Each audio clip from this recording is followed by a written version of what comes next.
17টা বছর, এক দীর্ঘ নির্বাসন, দুর্নীতির অভিযোগ, দণ্ডাদেশ আর হাজার মাইল দূর থেকে দল পরিচালনা। কেউ ভেবেছিল তিনি কোনোদিন ফিরবেন?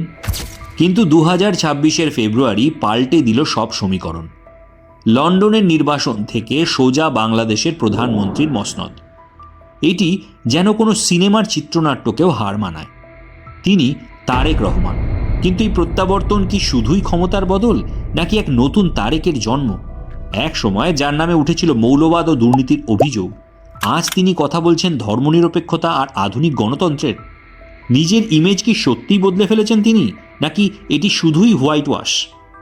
আজ আমরা বোঝার চেষ্টা করব নতুন প্রধানমন্ত্রীর সামনে থাকা পাহাড় প্রমাণ চ্যালেঞ্জ আর তার এবং তার দলের বদলে যাওয়া আসল রূপ। 2007 সালের 1/11 পরবর্তী সময়ে দেশ ছাড়ার পর তারেক রহমানকে নিয়ে আলোচনা থেমে থাকেনি। দীর্ঘ 17 বছর তিনি দেশে ফিরতে পারেননি, কিন্তু এই লম্বা সময়টি তিনি নষ্ট করেননি।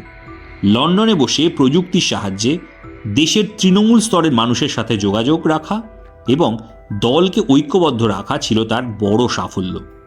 2024-25 সালের গণ অভ্যুত্থান এবং পরবর্তী নির্বাচনে বিএনপির এই বিশাল জয় প্রমাণ করে মানুষের কাছে তার গ্রহণযোগ্যতা আগের চেয়ে বহুগুণ বেড়েছে।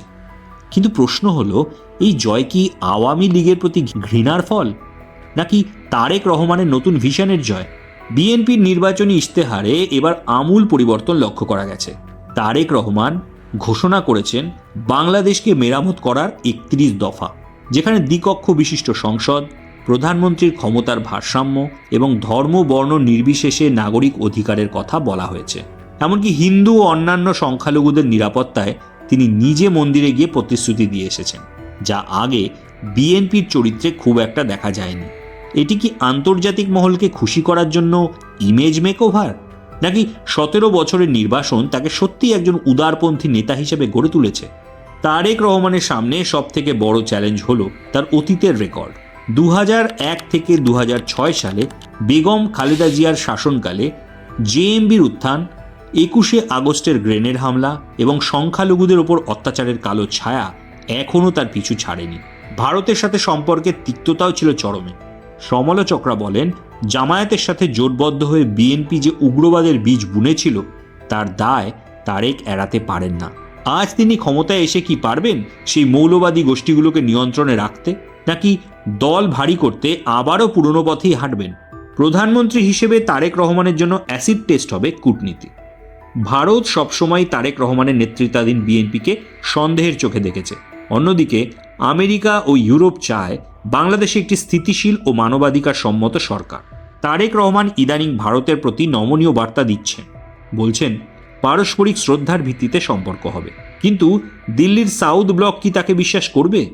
উত্তর পূর্ব ভারতের বিচ্ছিন্নতাবাদীদের প্রশ্রয় না দেওয়ার যে গ্যারান্টি ভারত চায়, তা কি তারেক নিশ্চিত করতে পারবেন?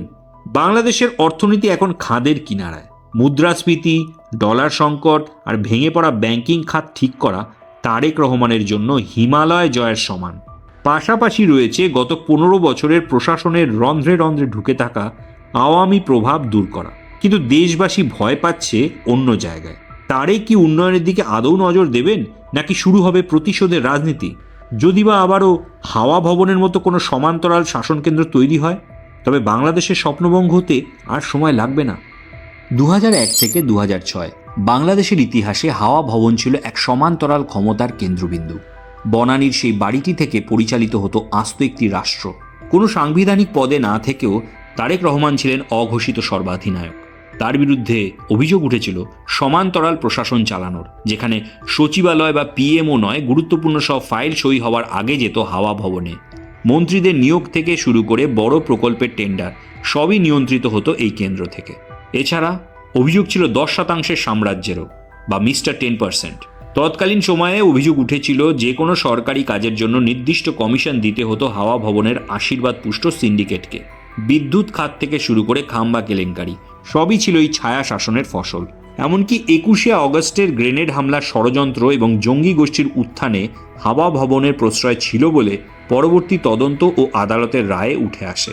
এটি ছিল এক ত্রাসের রাজত্ব। কিন্তু 2026-এ তারেক রহমান যেন একদম আলাদা মানুষ।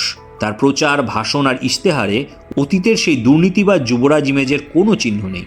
যেমন ক্ষমতার কাঠামোতে অতীতে যেখানে তিনি এককেন্দ্রিক ও স্বৈরাচারী ছায়া বিশিষ্ট শাসনকারী ছিলেন, আজকের দিনে তার নির্বাচনী ইশতেহার ও ভিশন বলছে দ্বিকক্ষ বিশিষ্ট সংসদ ও প্রধানমন্ত্রীর ক্ষমতার ভারসাম্যের প্রতিশ্রুতি। আগে যেখানে টেন্ডারবাজি ও সিন্ডিকেট রাজের অভিযোগ উঠত তার বিরুদ্ধে, সেখানে আজকের দিনে তার ঘোষিত নীতি জিরো টলারেন্স এবং নিরপেক্ষ দুর্নীতি দমন কমিশনের প্রতিশ্রুতি।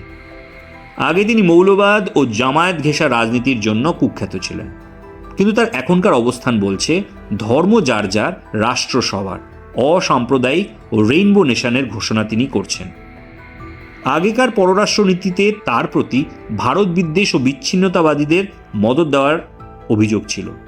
আজকের দিনে তিনি ঘোষণা করছেন ভারতের প্রতি পারস্পরিক শ্রদ্ধা এবং গঠনমূলক বন্ধুত্বের অঙ্গীকার। তারেক রহমানের এই পরিবর্তন কি 17 বছরের নির্বাসনে পাওয়া শিক্ষা? তার ভাষণে এখন বারবার শোনা যায় রাষ্ট্র মেরামত আর জনগণের জবাবদিহিতার কথা। তিনি দাবি করছেন তিনি অতীতের ভুল থেকে শিক্ষা নিয়েছেন এবং এক আধুনিক ও নতুন বাংলাদেশ গড়তে চান। কিন্তু সমালোচকদের প্রশ্ন, এটি কি সত্যিই হৃদয়ের পরিবর্তন, নাকি ক্ষমতায় ফেরার জন্য পশ্চিমী বিশ্ব আর ভারতকে শান্ত করার একটা সুনিপুণ ইমেজ হোয়াইট ওয়াশ? হাওয়া ভবনের সেই পুরনো কুশীলবরা কি আবারও পর্দার আড়ালে সক্রিয় হবে, নাকি তারেক সত্যি এক নতুন ভোরের রূপকার হয়ে উঠবেন? পুরোটাই এখন সময়ের উপর ছাড়তে হবে এবং বাংলাদেশিদের আশায় বুক বাঁধতে হবে। তারেক রহমান নিজেকে বদলেছেন কিনা তার প্রমাণ তিনি বক্তৃতায় নয়, বরং তার প্রশাসনিক সিদ্ধান্তে দেবেন। 17 বছর পর দেশ তাকে বড় আশা নিয়ে প্রধানমন্ত্রী করেছে। তিনি যদি পুরনো ভুল থেকে শিক্ষা নিয়ে সত্যি একটি অন্তর্ভুক্তিমূলক ও আধুনিক বাংলাদেশ গড়তে পারেন, তবে ইতিহাস তাকে গণনায়ক হিসাবে মনে রাখবে। আর যদি এই পরিবর্তন শুধুই একটি মুখোশ হয়, তবে সময়ের বিচার হবে আরও নিষ্ঠুর। তারেক রহমান কি পারবেন একটা নতুন ধারার রাজনীতি উপহার দিতে, নাকি ইতিহাস আবারও নিজের পুনরাবৃত্তি করবে? কমেন্টে আপনার মূল্যবান মতামত অবশ্যই জানান। ভিডিওটি ভালো লাগলে লাইক ও শেয়ার অবশ্যই করুন এবং চ্যানেলটিকে সাবস্ক্রাইব করতে ভুলবেন না। দেখা হচ্ছে পরের ভিডিওতে। ভালো থাকুন, সুস্থ থাকুন।